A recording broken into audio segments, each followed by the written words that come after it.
एक बार जो लोग क्लास में है एक बार। हाँ बिल्कुल। भोला, सौरभ, आप सभी को very very good morning. Richa ji आपको भी। ठीक ना। नेटवर्क इशू होने की वजह से आज बहुत सारे आपके जो भाई हैं उनको लॉगिन में दिक्कत होगी। ठीक है। और वही मैसेज भेजा जा रहा था। चलिए शुरुआत करते हैं आज के सेशन की। बिल्कुल। आज हम लोग को डाइजेस्टिव सिस्टम पढ़ना है, पाचन तंत्र पढ़ना है। उसके पहले आइए बात कर लेते हैं। यहां पर एक वर्ड आता है एनिमल फिजियोलॉजी।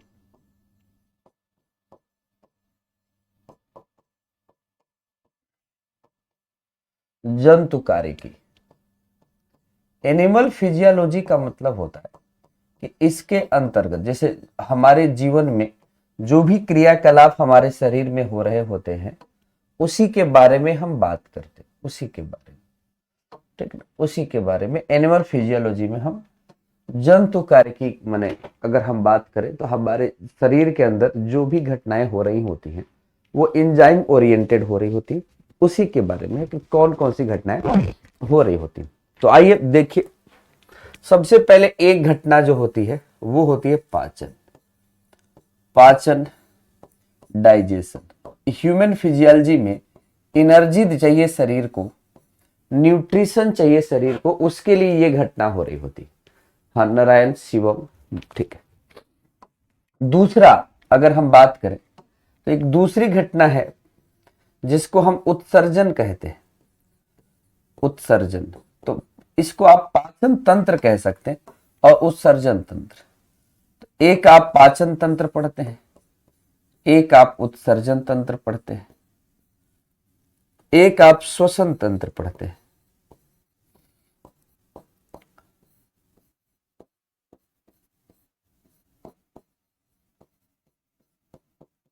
रेस्पिरेटरी सिस्टम,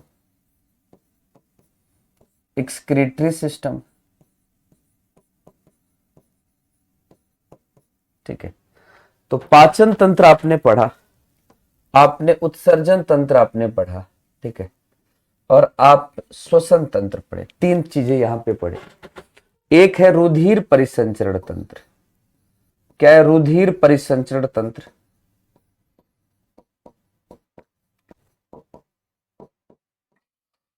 रुधिर परिसंचरण तंत्र। Blood circulatory system. Blood circulatory system. S मतलब सिस्टम है। तो आप ये सारा चीज पाचन तंत्र, उत्सर्जन तंत्र, श्वसन तंत्र, रुधिर परिसंचरण तंत्र, आप इसके अलावा क्या पढ़ते हैं? पांचवा आप तंत्रिका तंत्र पढ़ते हैं, नर्वस सिस्टम। ये सारी चीजें हम लोग पढ़ेंगे। तंत्रिका तंत्र, नर्वस सिस्टम, अंतःस्रावी तंत्र पढ़ेंगे हम लोग। ये सब हम एनिमल फिजियोलॉजी के तहत पढ़ेंगे। अंतःस्रावी तंत्र, इंडोक्राइन सिस्टम। ऐसे ही हम कंकाल तंत्र पढ़ेंगे, स्केलेटन सिस्टम।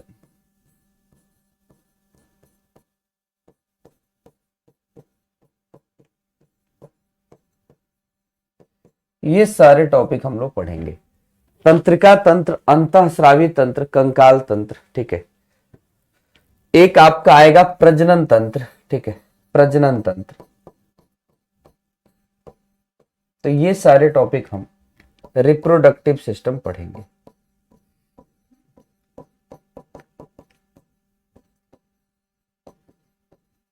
ठीक है। तो ये एनिमल फिजियोलॉजी के तहत पढ़ा जाने वाला टॉपिक है। आइए आज के टॉपिक में हम शुरुआत करते हैं।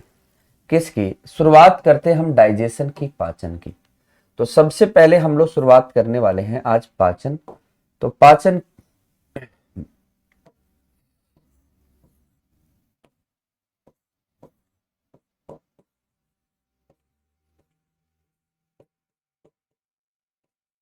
डाइजेशन, डाइजेशन का क्या मतलब है? पाचन। यह है पाचन। ठीक है, डाइजेशन। ओके, शुरू करते हैं। पाचन की शुरुआत करते हैं। तो पाचन के बारे में आपको क्या ख्याल है? पाचन किसे कहते हैं? डाइजेशन किसे कहते हैं? कोई बताएगा पाचन किसे कहते हैं? पाचन क्या है भाई? हाँ, पाचन किसे कहते हैं? कोई जानकारी दे। डाइजेशन की परिभाषा क्या बनेगी?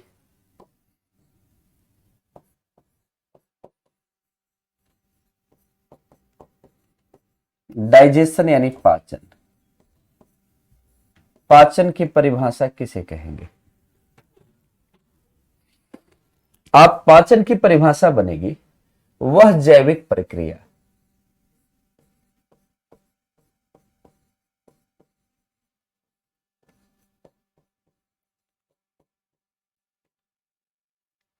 वह जैविक प्रक्रिया जिसमें एंजाइम की सहायता से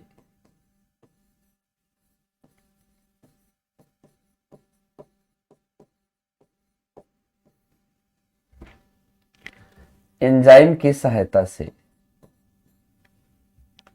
जटिल भोज्य पदार्थ को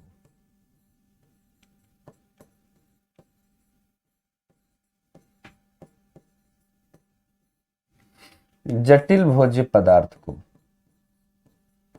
सरल भोज्य पदार्थ में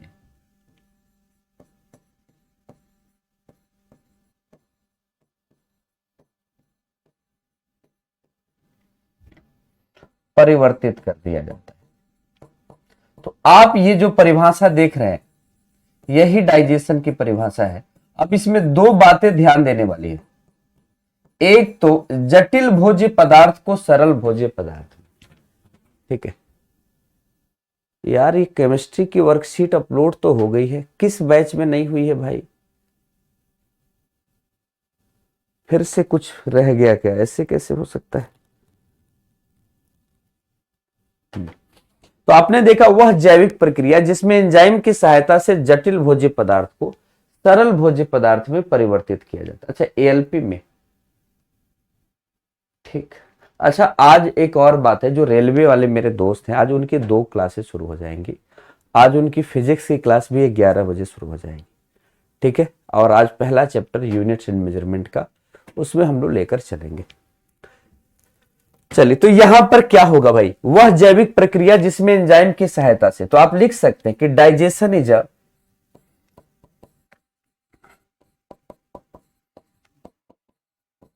biological process. Digestion is a biological process in which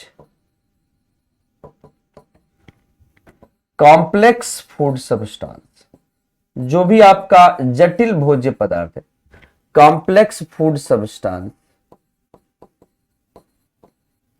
converted into complex food substance converted into simple food substance.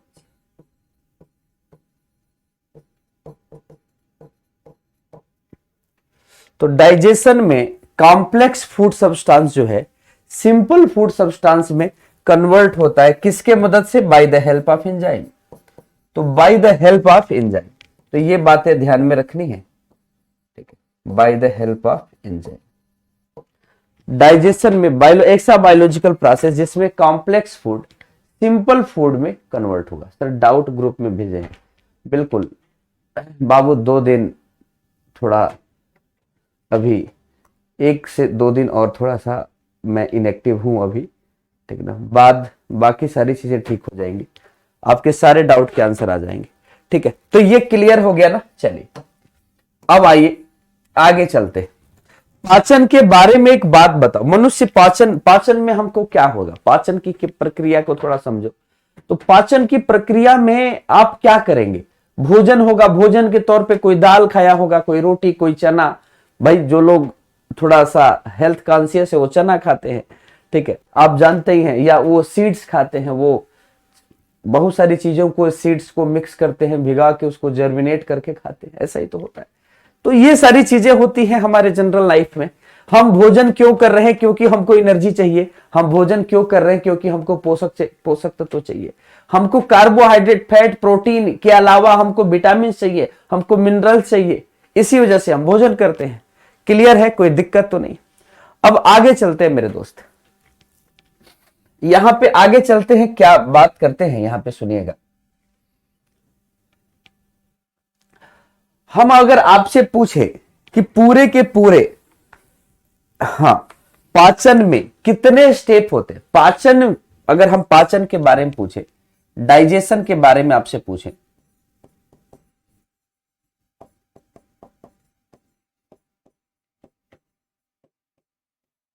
पाचन, तो डाइजेशन में कितने स्टेप होते हैं? डाइजेशन के कितने स्टेप होते हैं? स्टेप्स, पद कितने होते हैं? तो डाइजेशन के स्टेप्स यानी जो पद होते हैं वो 5 होते हैं। कितने पद होते हैं भाई? 5। तो डाइजेशन में 5 पद है। पहला पद कौन सा है? तो पहला पद है इंजेशन। इंजेशन। दूसरा पद क्या है? डाइजेशन।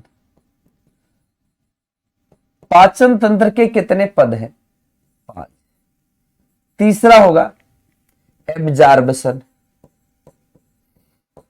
एब्जॉर्प्शन। और चौथा पद होगा एसिमिलेशन। एसिमिलेशन। और पांचवा पद जो होता है इसको हम डेफिकेशन कहते हैं। डेफिकेशन, या हम इसी को एक्सक्रीशन कहते हैं। एक्सक्रीशन। ये 5 पद हो गया। इंजेशन का क्या मतलब है? इंजेशन का मतलब मुंह में लेकर चबाना। लोग कहते हैं जैसे चबा रहे हो, दिन भर मुंह में लेकर चबा रहे हो, चबाना, अंतर्ग्रहण, मुंह में, हाँ, ग्रहण, अंतर्ग्रहण। डाइजेशन का मतलब क्या है? पाचन है, पाचन। एब्जॉर्प्शन का मतलब क्या है? अवशोषण है, अवशोषण है। और एसिमिलेशन का मतलब क्या है? स्वांगीकरण। क्या है भाई? स्वांगीकरण। और यहां पर डेफिकेशन का मतलब क्या है? उत्सर्जन है। जो अपचित भोज्य पदार्थ है उसका उत्सर्जन यहां पर है। तो आपने देखा कि जो डाइजेस्टिव पाचन प्रक्रियाएं हैं उनके बारे में हमने चर्चा की, पाचन प्रक्रियाओं के बारे में चर्चा की।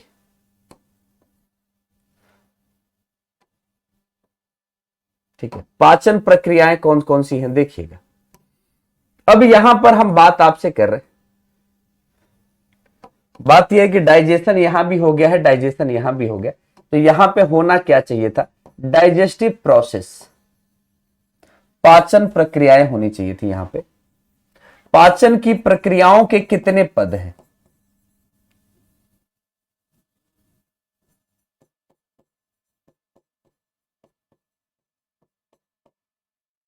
तो पाचन प्रक्रियाओं के 5 पद होते हैं। डाइजेस्टिव प्रोसेस के कितने पद होते हैं? तो डाइजेस्टिव, हाँ, प्रोसेस के 5 पद होते हैं। कितने पद होते हैं? 5 कब होते हैं? फिजिक्स कब से चालू होगी? आज दोपहर में 11 बजे से चालू होगी। ठीक है हरजीत सिंह? ठीक, चलिए, ओके, चलिए। अब यहां पर 5 पद है। इस पद में थोड़ा हम बात करेंगे कहां पर कौन सा अंग भाग लेता है। तो अंतर्ग्रहण के लिए आपका माउथ भाग लेता है। अंतर्ग्रहण में आप किसका हेल्प लेते हैं? माउथ से। माउथ से भोजन को ग्रहण करते हैं। पाचन में किसके किसके रोल हैं? तो पाचन में 3 आर्गन हैं। कौन कौन से? पाचन में पहला आर्गन है आपके पास क्या? माउथ। दूसरा आर्गन आपके पास है स्टमक। और तीसरा आपके पास है स्मॉल इंटेस्टाइन, छोटी आंत। तो पाचन बस इन्हीं तीनों जगहों पे होता है। छोटी आंत, अमाशय या माउथ। अवशोषण कहां पे होगा? अवशोषण होता है स्मॉल इंटेस्टाइन में। स्वांगीकरण कहां पे होगा? स्वांगीकरण की घटना जो है स्मॉल इंटेस्टाइन टू ब्लड। जो पचित भोज्य पदार्थ है ना, वो छोटी आंत से रुधिर में जाएगा। और उत्सर्जन का मतलब इसमें एनस भाग लेता है, गुदा भाग लेता है। तो आप जानते हैं आपका पाचन कहां से कहां तक चलता है? माउथ से लेकर एनस तक। हाँ बिल्कुल, मनुष्य के शरीर में पाचन तंत्र कहां से कहां तक है? माउथ से लेकर एनस तक है। ओके, ठीक, कोई डाउट तो नहीं? चलिए आगे की बात करते हैं। आगे की बात यह है कि यहां पर अगर हम कहें डाइजेस्टिव प्रक्रियाओं की, तो ये 5 पद हैं आपके, और इस 5 पदों के बारे में हम चर्चा करेंगे। इस 5 पदों के अलावा एक मनुष्य के शरीर में एक मानव का पाचन तंत्र, मानव पाचन तंत्र में कौन कौन अंग भाग लेते हैं, आइए चर्चा करते हैं। मानव पाचन तंत्र, ह्यूमन डाइजेस्टिव सिस्टम में कम से कम हम लोग 3 क्लासेस पढ़ने वाले हैं ह्यूमन डाइजेस्टिव सिस्टम में। ठीक, तो मानव पाचन तंत्र की शुरुआत हम कहां से करेंगे? ये देखिए, आप माउथ से करें, और ये माउथ से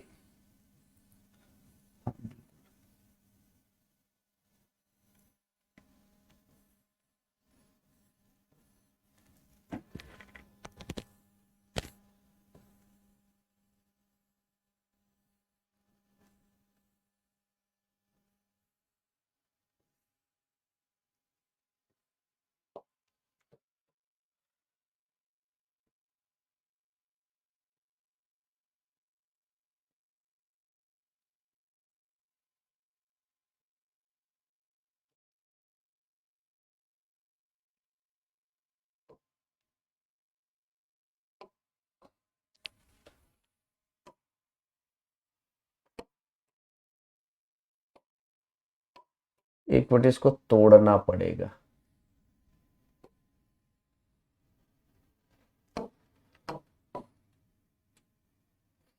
ठीक है, ये बेटा, ये माउथ है, ये हमारा मनुष्य का पाचन तंत्र है। इस पाचन तंत्र में आप जानते हैं सबसे ऊपर यहां पर क्या है, एक एक आर्गन के बारे में चर्चा करेंगे। सबसे पहले आपके पास क्या आता है? माउथ आता है। तो आप जानते हैं सबसे पहले माउथ आता है, माउथ, पहले में माउथ आता है। माउथ का मतलब क्या होता है? मुंह। दूसरे में आपकी ग्रास नली आती है, जिसको हम ओइसोफेगस कहते हैं, ओइसोफेगस, ग्रास नली। अच्छा, इसी ग्रास नली के बाद आपका तीसरा जो आता है उसको हम कहते हैं स्टमक। स्टमक यानी अमाशय। और इसी अमाशय के बाद जो चौथा आपका डाइजेस्टिव आर्गन आता है उसको हम कहते हैं स्मॉल इंटेस्टाइन। स्मॉल इंटेस्टाइन ये चौथा है, यानी जिसको हम छोटी आंत कहते हैं, छोटी आंत। और एक लास्ट आपके पास ये जो गुलाबी कलर में दिख रहा है, पांचवा लार्ज इंटेस्टाइन है। लार्ज इंटेस्टाइन, देखिएगा ध्यान से, लार्ज इंटेस्टाइन, इसको हम बड़ी आंत कहते हैं, बड़ी आंत। और एक आपके पास एनस है जिसको हम गूदा कहते हैं। तो आपका मनुष्य का पाचन तंत्र जो है ये 6 अंगों में बटा हुआ है, mouth, oesophagus, stomach, small intestine और लार्ज इंटेस्टाइन। ठीक है, क्या है? Mouth, oesophagus, stomach, small intestine और लार्ज इंटेस्टाइन। ठीक है, आज थोड़ा देखिए, एक बात मैं बता देना चाहता हूं। देखिए, सबसे पहले र्यूमर ना फैलाइए। जैसे मान लीजिए कि क्लास अगर सुबह हो रही है, मान लीजिए आज क्लास समय से शुरू हो गई, तो कुछ लोगों के मैसेज नोटिफिकेशन लेट से जाने का मतलब क्या था? एप्लीकेशन जो है सर्वर की वजह से, ज्यादा लोड होने की वजह से आज सुबह थोड़ा काम नहीं कर रहा था, थोड़ा मैंने आपके एंड से काम नहीं कर रहा था। तो इसका ऐसा मतलब नहीं है, कभी कभी आपका सहयोग चाहिए होता है। 2 महीने, 4 महीने, 6 महीने में किसी एक दिन अगर सर्वर का इशू किसी 1 घंटे के क्लास में आता है तो वो क्लास को बाद में भी देखा जा सकता है, अगर कुछ लोग बाद में जुड़ रहे हैं तो। और उसमें भी हाई मैंने एक तरह से कहा जाए, जिसके यहाँ थोड़ा इंटरनेट की स्पीड स्लो होती है वो नहीं आ पा रहे होते। तो बस बात इतनी सी है, थोड़ा पढ़ाने दीजिए, ठीक है? हाँ बिल्कुल। चलिए, माउथ, ग्रास नली, अमाशय, स्मॉल इंटेस्टाइन, लार्ज इंटेस्टाइन और एनस, ये हो गया। अब माउथ में हम कितनी चीजों को पढ़ने वाले हैं? तो माउथ से देखिएगा, और पहली बात यहां पे ये समझिएगा, माउथ से ही पाचन का प्रारंभ होता है। तो माउथ में हम तीन चीजों को पढ़ने वाले हैं। किसको पढ़ने वाले हैं माउथ में? हम पढ़ने वाले हैं टिथ, दांत को, हम पढ़ने वाले हैं टंग को, और हम पढ़ने वाले हैं सलाइवरी ग्लैंड को, लार ग्रंथि को, सलाइवरी ग्लैंड। यहां पे दांत हो गया, यहां पे जीभ हो गया, और यहां पे लार ग्रंथि हो गई। क्या हो गई? लार ग्रंथि। तो हम इतने चीजों को पढ़ने वाले हैं, लार ग्रंथि, जीभ और दांत, ये सारी चीजें डिटेल में माउथ में पढ़ेंगे। अच्छा, ओएसोफेगस में कोई पाचन नहीं होता, ठीक है। इसमें क्रमाकुंचन की गति होती है जो बहुत फेमस है, क्रमाकुंचन गति। क्रमाकुंचन गति यहां पर होती है। भोजन क्या होता है? माउथ से नीचे जाता है, पेरिस्टेल्सिस मूवमेंट, पेरिस्टेल्सिस। अब यहां देखिएगा स्टमक में डाइजेशन होता है प्रोटीन और कार्बोहाइड्रेट का। यहां पर प्रोटीन का और कार्बोहाइड्रेट का क्या होता है? पाचन। यहां पे और कुछ नहीं पढ़ना, यहां पे डाइजेशन आप पढ़ेंगे। बाकी जगह पे स्मॉल इंटेस्टाइन के तीन भाग होते हैं, DJI, duodenum, jejunum, ileum. DJ कौन बजाएगा? तो मैं बजाऊंगा, DJI, duodenum, jejunum, ileum. Large intestine और एनस, यही आपको पढ़ना होता है। अब यहां पर क्या है कि कुछ और भी चीजें हैं जो यहां पर नहीं बनाई गई हैं, लेकिन आप एक बार देख लीजिए। यहां पर कुछ पाचक ग्रंथियां हैं। उस पाचक ग्रंथियों में एक आपका लीवर है, और एक पाचक ग्रंथि यहां पर पाई जाती है जिसको हम अग्नाशय कहते हैं। तो तीन तरह की पाचक, यहां पर आपका गाल ब्लैडर भी है, गाल ब्लैडर भी है।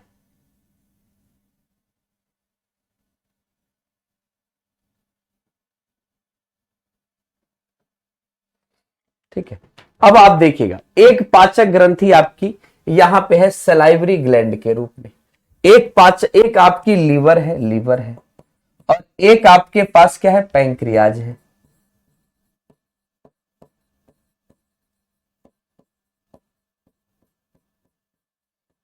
अग्नाशय, ये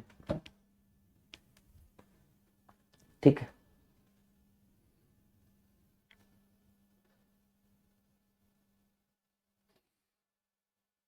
ठीक, कोई दिक्कत तो नहीं। अब आगे चलते हैं हम लोग। सबसे पहले शुरुआत करेंगे माउथ का। तो आइए सबसे पहले हम लोग शुरुआत करते हैं, पहला पाचक आर्गन जो है माउथ की शुरुआत करते हैं, माउथ की। माउथ यानी मुंह, आप जानते हैं मुंह की शुरुआत करते हैं। तो चलिए, अब माउथ की अगर हम शुरुआत करें तो माउथ के बारे में कुछ बातें आप बताइए, ठीक है। पहला बात ये कि पाचन, हां, यहीं से डाइजेशन आपका क्या होगा? स्टार्ट, डाइजेशन स्टार्ट, पाचन प्रारंभ। तो अगर पूछा जाए कि सबसे पहले पाचन कहां प्रारंभ होता है, तो माउथ में। सबसे पहले पाचन कहां प्रारंभ होता है? तो माउथ में। दूसरी बात, पाचन प्रारंभ तो हो गया, लेकिन किसका हुआ? कार्बोहाइड्रेट का। कार्बोहाइड्रेट का पाचन प्रारंभ हुआ। तो सबसे पहला पाचन किसका प्रारंभ हुआ? तो कार्बोहाइड्रेट का पाचन जो है स्टार्ट हुआ। वो भी कहां पे हुआ? माउथ में। तो पूछा जाता है कि सबसे पहला पाचन किसका होता है? तो कार्बोहाइड्रेट का पाचन होता है, ठीक है। किसका पाचन होता है सबसे पहला? कार्बोहाइड्रेट का। चलिए, अब आगे की बातें हम करेंगे आपको।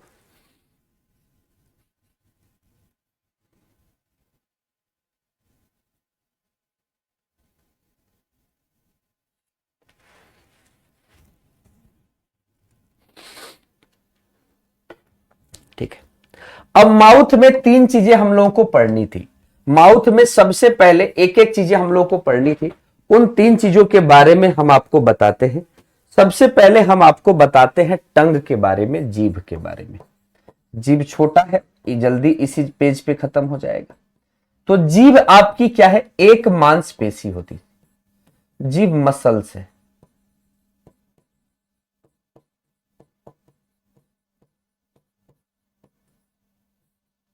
जीभ आपकी मांसपेशी होती है।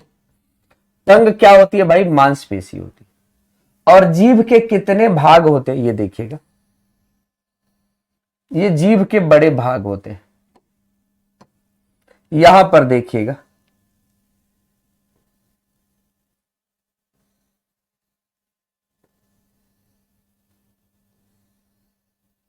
ये जीभ के भाग हैं। अच्छा, अब जो है मॉडर्न जो साइंस आई है वो इस चीज को गलत बताता है, ठीक है ना, मॉडर्न साइंस इसको गलत बताता है। ये आपके जीभ के जो हिस्से हैं, ये वाला हिस्सा जो है ना स्वीट टेस्ट के लिए है, स्वीट यानी मीठा, ये आपके लिए साल्टी टेस्ट के लिए है, और ये सावर यानी खट्टा स्वाद के लिए है, और ये बिटर स्वाद के लिए, कड़वा। बिटर मतलब क्या होता है, कड़वा। तो यहां पे कड़वा स्वाद तीखापन के लिए, ये खट्टापन के लिए है, और ये जो है नमकीन स्वाद के लिए है। लेकिन ऐसा जो होता नहीं है, ये आपका मीठा स्वाद के लिए है, ठीक है। तो अब एक बात याद रखिएगा, आगे से पीछे आपको जाना है, 3 बार एस लिखा हुआ है, एस एस एस बी, ये जीभ के आगे से पीछे का हिस्सा है, और इसमें वाव याद रखिएगा, वाव। तो यहां पर आपका स्वीट हो जाता है, यहां पे साल्टी हो जाता है, और यहां पे सावर हो जाता है, यहां पे आप बीटर यानी कड़वा। तो आप स्वीट, साल्टी, सावर और बीटर याद रखिएगा। याद रखने का तरीका क्या है, वाव। क्या याद रखेंगे, वाव। डब्लू आएगा तो मीठा, ए आएगा तो नमकीन, और ओ आएगा तो खट्टा। ये आपके लिए ये स्वाद का इलाका है, देखिएगा ध्यान तक, ठीक है। अब इस पर छोटी छोटी स्वादग्राही, हाँ, यहां पर छोटी छोटी पैपिली पाई जाती है, स्वादग्राही पैपिली पाई जाती है, ठीक है। और वो स्वादग्राही पैपिली ही स्वाद को ग्रहण करती है। सुबह सुबह कुछ लोग जीभ बहुत जोरदार साफ करते हैं, पूरा मोहल्ला हिल जाता है, देखा होगा आप लोगों ने, एकदम पूरा मोहल्ला घर बाहर आ जाता है। तो वो जो चीजें होती है ना, वो लोग चाहते हैं कि जीभ एकदम लाल हो जाए, साफ हो जाए। तो भैया जीभ पर सफेद छोटी छोटी क्या होती हैं, स्वादग्राही पैपिली होती हैं, स्वादग्राही, हाँ, रसिकाएं होती हैं। अब वो ही स्वाद ग्रहण करती हैं। तो जीभ हमेशा एकदम पूरा साफ नहीं होगा, थोड़ा बहुत सफेदी उस पर रहेगी, ठीक है। चलिए आगे चलते हैं। जीभ के बाद आपके पास दूसरा जो आता है, उसको हम क्या कह रहे हैं, उसको देखिएगा, उसको हम लार ग्रंथि, सलाइवरी ग्लैंड की बात कर रहे हैं। तो सलाइवरी ग्लैंड कितनी पाई जाती है, लार ग्रंथि कितनी पाई जाती है? तो लार ग्रंथि पाई जाती है 3 जोड़ी।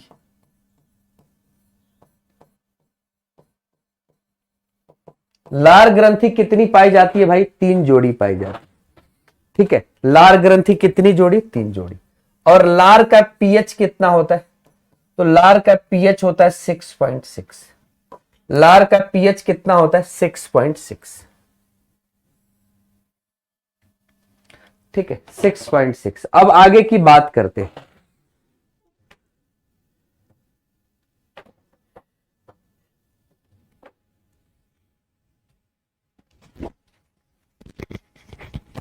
अब आइए, लार ग्रंथि कितनी होती है? 3 जोड़ी होती है। इन तीनों जोड़ी के बारे में हम चर्चा कर लेंगे। जो पहली है सबसे, हाँ, पैराट्रॉइड। पैराट्रॉइड, तो पैराट्रॉइड जो ग्लैंड है ना, पैराट्रॉइड के बारे में अगर हम बात करें, सबलिंगुअल, देखिए हिंदी में इसको पैराट्रॉइड ही बोलेंगे, पैराट्रॉइड। तो अगर एक ही भाषा में लिखते तो भी चल जाता, लेकिन सबलिंगुअल, सबलिंगुअल, ठीक है। और एक तीसरी होती है जिसको सब हाँ, मैंडिबुलर कहते हैं, जो जबड़े के पास होती है, सब मैंडिबुलर।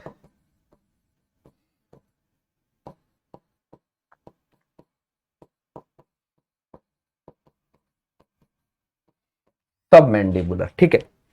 अब देखिएगा इसमें लार्जेस्ट कौन सी है, सबसे बड़ी, ये आपकी लार्जेस्ट है, यानी सबसे बड़ी। तो सबसे बड़ी ग्रंथि कौन सी है, सबसे बड़ी, लार्जेस्ट, पैराट्रॉइड। और स्मॉलेस्ट कौन सी है, स्मॉलेस्ट ये है।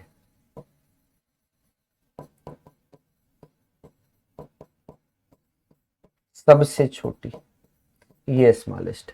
लार्जेस्ट आपकी कौन सी है? पैराट्रॉइड। और सबसे छोटी कौन सी आपकी? सबलिंगुअल। ठीक ना? तो याद रखिएगा ये कान के नीचे होती है। ये कहां पर स्थित है? कान के नीचे। ये कान के नीचे स्थित है और ये जीभ के नीचे स्थित है। जीभ के नीचे। तो ये जीभ के नीचे स्थित है और वो कहां पे है? कान के नीचे स्थित है। सब मैंडिबुलर, ये मध्यम आकार के जबड़े के पास होती है। जबड़े के पास होती है। ठीक है, तो क्वेश्चन इससे बनता नहीं है। क्वेश्चन आपका बनता है पैराट्रॉइड से, और क्वेश्चन आपका पैराट्रॉइड से ही ज्यादा बनेगा। लार्जेस्ट ग्लैंड के बारे में पूछा गया है।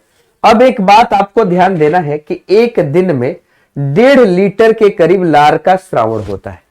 लार का श्रावण कितना होता है देखिएगा। अगर हम सलाइवा की बात करें, लार की बात करें, ठीक ना, यानी हम सलाइवा की बात करें लार की, तो लार हमारे शरीर में, हमारे मुंह में कितना स्रावित होता है? 1.5 लीटर पर डे।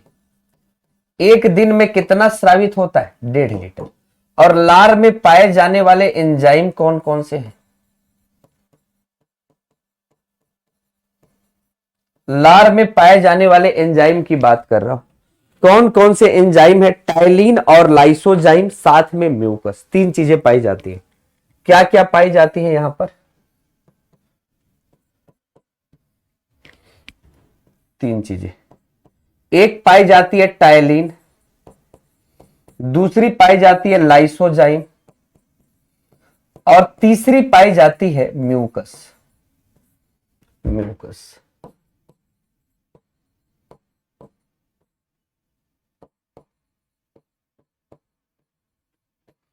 क्या क्या है?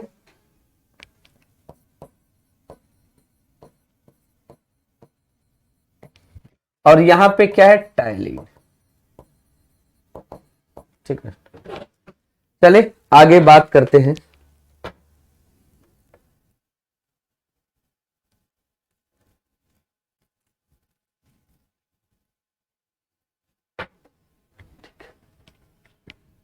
ठीक, अब यहां पर देखिएगा भाई, तो आपके मुंह में कुछ लोग रसगुल्ला देखते हैं, किसी को मिठाई पसंद है, किसी को समोसा पसंद है, कुरकुरे बहुत सारे लोगों को पसंद है, किसी को मटर पनीर पसंद है, वेज नॉन वेज बहुत सारी चीजें लोगों की पसंद होती है। और जब पसंद की चीजें सामने से गुजरती हैं, गाजर का हलवा बन रहा हो, तो उसकी सुगंध जब नाक में आती है तो मुंह से सलाइवा आ जाता है। अगर सलाइवा सिक्रीशन आपके माउथ में नहीं हो रहा है, इसका मतलब है कि आप पूरी तरह से स्वस्थ नहीं है। सलाइवेशन जो है आपके हेल्दी होने का एक परिणाम है, आपके मानसिक एक्टिव होने का परिणाम है। हाँ बिल्कुल, हाँ, उल्वा उसको बोलते, वो भी आपकी लार ग्रंथि ही है। ठीक है, ओके। अब देखिए, कविता करें सर जी, हमको गोलगप्पे से हमारे माउथ में लार का सिक्रीशन होता है। बिल्कुल, सबके पास कुछ ना कुछ होगा। ठीक है, यहां पर क्या होगा इसका? हाँ, एक और नाम है इसका, उपनाम क्या है? तो इसका उपनाम है सलाइवरी एमाइलेज। क्या बोलते हैं भाई इसको? Salivary amylase. और ये सलाइवरी एमाइलेज क्या करता है? ये स्टार्च को किस में कन्वर्ट करता है? माल्टोज में कन्वर्ट करता है। इसीलिए भोजन जो है ना, धीरे धीरे मीठा लगने लगता है। जब आप जितना ज्यादा भोजन को क्रश करते हैं, कूचते हैं, तो वो क्या हो जाता है? मीठा स्वाद देने लगता है। क्यों? क्योंकि माल्टोज में बदल रहा है, पॉलीसेक्राइड मोनोसेक्राइड में बदल रहा है। तो सबसे पहला पाचन कहां हुआ? माउथ में। अब बेटा माल्टोज की हिंदी नहीं लिखेंगे, यहां से काम चला लीजिएगा। माल्टोज को माल्टोज, स्टार्च को स्टार्च कहते हैं। फिर भी कुछ ऐसे हैं कि कहेंगे सर जी स्टार्च, स्टार्च नहीं, देखो माल्टोज, और यहां पे क्या है? स्टार्च। ठीक है, कोई दिक्कत तो नहीं। लाइसोजाइम क्या करता है? बैक्टीरियोसाइडल है, ये बैक्टीरिया को मारने का काम करता है। क्या करता है? बैक्टीरिया को मारने का काम करता है। हाँ, ये जीवाणुनाशी है।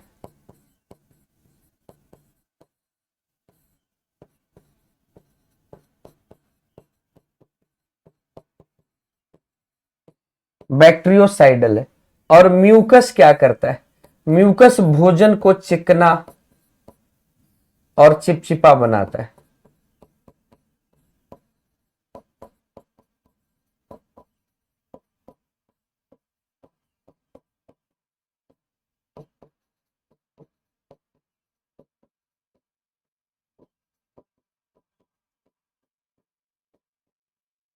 ठीक ना? ये फूड को कैसा बनाते हैं?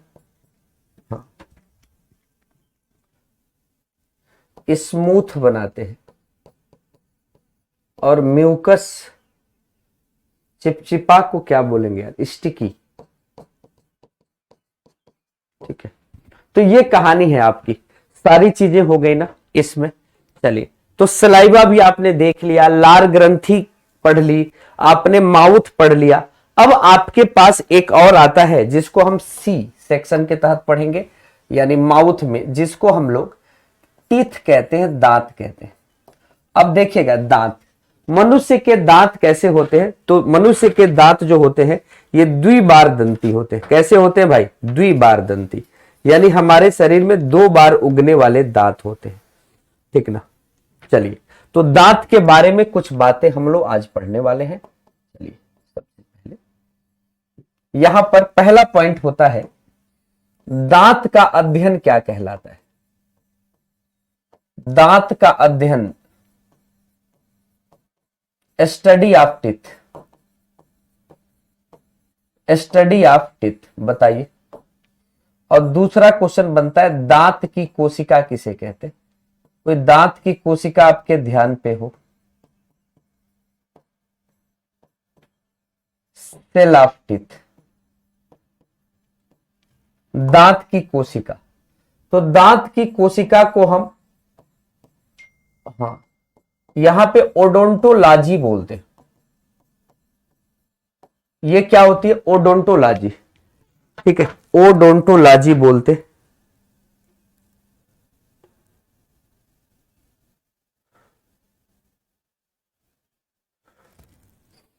ठीक है, अब दूसरी बात आती है ओडोंटोब्लास्ट।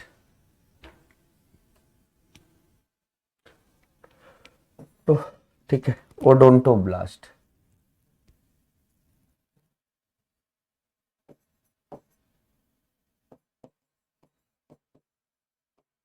ठीक है, ओडोंटोलॉजी को ओडोंटोलॉजी लिखिएगा, ओडोंटोब्लास्ट को ओडोंटोब्लास्ट लिखिएगा।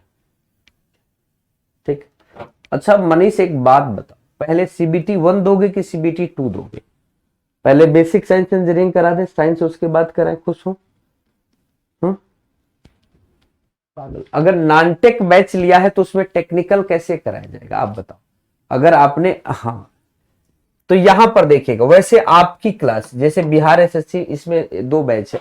बिहार एसएससी वालों का जो है हमने फिजिक्स करा दिया है, लेकिन जो बाकी बैच है, जो रेलवे का बैच है, उस लोगों का आज फिजिक्स की क्लास जो होगी, आपकी शुरुआत होगी 11 बजे से। तो यहां देखिएगा टिथ। अगर हम आपकी टिथ की बात करते हैं, दांत की बात करते हैं, तो ये दांत से जुड़ा हुआ 4 चीजें, 2 चीजें आई। एक, आपके शरीर में दांत जो है, मनुष्य का जो दांत है 2 प्रकार का है। एक दांत होता है हमारा जिसको हम कहते हैं हेट्रोडांट। मनुष्य का दांत कैसा है? हेट्रोडांट। हेट्रोडांट का मतलब होता है विषम दंती। विषम दंती। तो विषम दंती का मतलब क्या है? 4 प्रकार के दांत होते हैं। मनुष्य के पास कितने दांत होते हैं? 4 प्रकार के।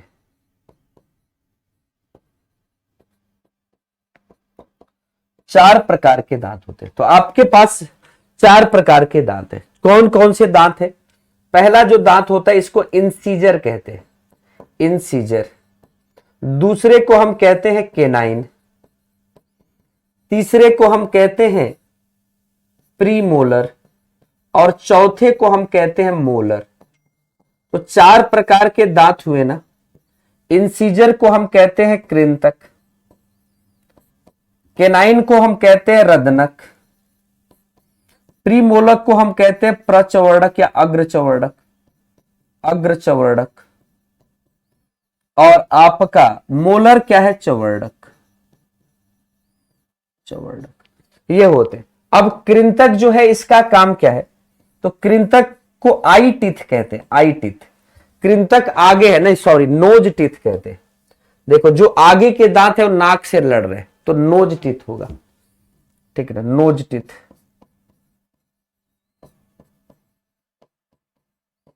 नोज टीथ, या इसी को हम क्या कहेंगे, नोज टिथ बोल रहे, इंसीजर, कृंतक जो है नोज टिथ है, या इसी को आप, ये इसका काम क्या है भाई, काटने का काम है, काटना, कटिंग, तो इसका काम आपका कटिंग है।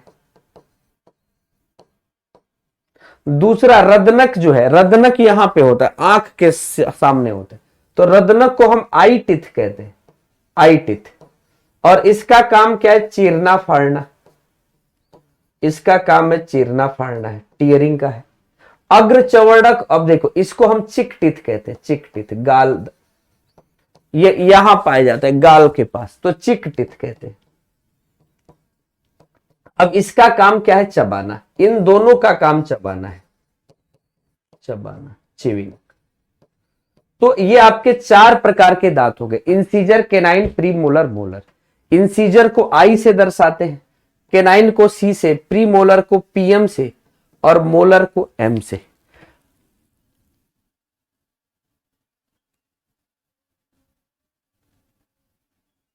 ठीक है, क्लियर। अब आगे चलते हैं भाई, यहां पर आपने 4 प्रकार के दांत तो देख लिए, लेकिन आप जानते हैं मनुष्य का दांत जो होता है डाइफियोडांट है। दांत का एक प्रकार आपने पढ़ा, दूसरा मैं यहां पढ़ा देता हूं। जो मनुष्य के टिथ होते हैं ना, ये द्विबार दंती होते हैं। क्या होते हैं, द्विबार दंती, 2 बार उगते हैं।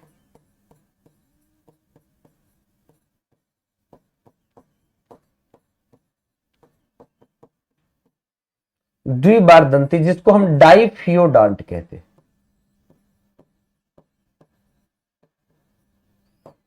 डाइफियोडांट, द्विबार दंती। अब ये जो टिथ है ना, टिथ 2 बार उगने का मतलब, पहली बार जब उगता है तो उसको हम मिल्क टिथ कहते हैं, मिल्क टिथ, या इसी को हम टेम्पररी टिथ कहते हैं, टेम्पररी टिथ। अब यहां पर क्या है, मिल्क टिथ को हम कहते हैं दूध के दांत। क्या कहेंगे, दूध के दांत। और यहां पर क्या है भाई, यहां पर परमानेंट टिथ, दूसरी बार जो दांत हमारा उगता है, पहली बार जब गिर जाएगा तो दूसरी बार जब आएगा तो इसको हम परमानेंट टिथ कहेंगे, स्थायी दांत। यानी हमारा दांत जब दोबारा उगेगा तो स्थायी दांत होगा। इस समय आपके पास स्थायी दांत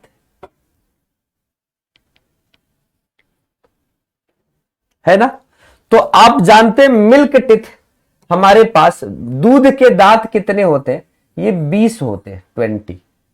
और इनका डेंटल फार्मूला 2102, 2102 है। अब ये जो है incisor, canine, pre molar, molar, ये दूध के दांत हैं, ये 20 दांत होते हैं। इसमें ध्यान ये देना है, प्री मोलर नहीं पाया जाता, प्री मोलर अग्रचवर्णक एब्सेंट होता है। तो जो जब बच्चे जन्म लेते हैं उसके 6 से 7 महीने बाद अग्रचवर्णक 0 होता है, नहीं होता, अनुपस्थित होता है। तो ये जो दूध के दांत है ना, ये कब उगते हैं, तो दूध के दांत आपके उगते हैं किस ईयर में, किस उम्र में, तो दूध के दांत 6 माह से की उम्र से उगना शुरू होते हैं। और आप जानते हैं 6 माह की उम्र से ये कब तक रहते हैं, 20 साल तक नहीं, ये कब तक रहेंगे, ये लगभग 8 साल 9 साल की एज में रहेंगे, और उसके बाद ये दांत गिर जाएंगे। ठीक है, फिर परमानेंट टीथ आना शुरू हो जाएंगे। तो यहां पे 6 माह से लगभग 7 वर्ष तक ये रहते हैं, और इसके बाद से आपके परमानेंट टीथ आ जाती है, परमानेंट टीथ आ जाती है। ठीक ना,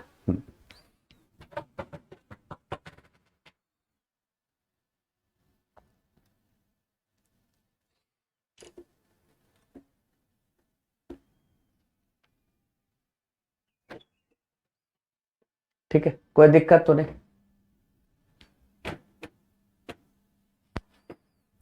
हाँ चलिए, दूसरी बात, जो परमानेंट टिथ होता है, परमानेंट टिथ की संख्या कितनी है? 32 है। 32 है। डेंटल फार्मूला 2123, 2123, ठीक है, ये डेंटल फार्मूला होता है, ठीक है। और आपको ध्यान पे रखना है, इसी में इंसीजर कितना पाया जाता है? तो 2 2 4 दूना 8। केनाइन कितना पाया जाता है? 1 1 2 दूना 4। प्रीमोलर कितना पाया जाता है? प्रीमोलर तो 2 दूना 4 दूना 8। और मोलर सबसे ज्यादा पाए जाते हैं 3 3 6 दूना 12। ये पाए जाते हैं। कहेंगे ठीक है सर, कितने पाए जाते हैं? बढ़िया है। परमानेंट टिथ 32 पाए जाते हैं। चलेगा सर, कोई दिक्कत नहीं है। आगे की बात करते हैं। अब ये 32 दांत हमारे स्थायी हैं, लेकिन ये जो 20 दांत है, दांतों का एक और बात याद रखिएगा, 20 दांत 2 बार उगते हैं। 20 दांत कितने बार उगते हैं? 2 बार। और 12 दांत 1 बार उगते हैं।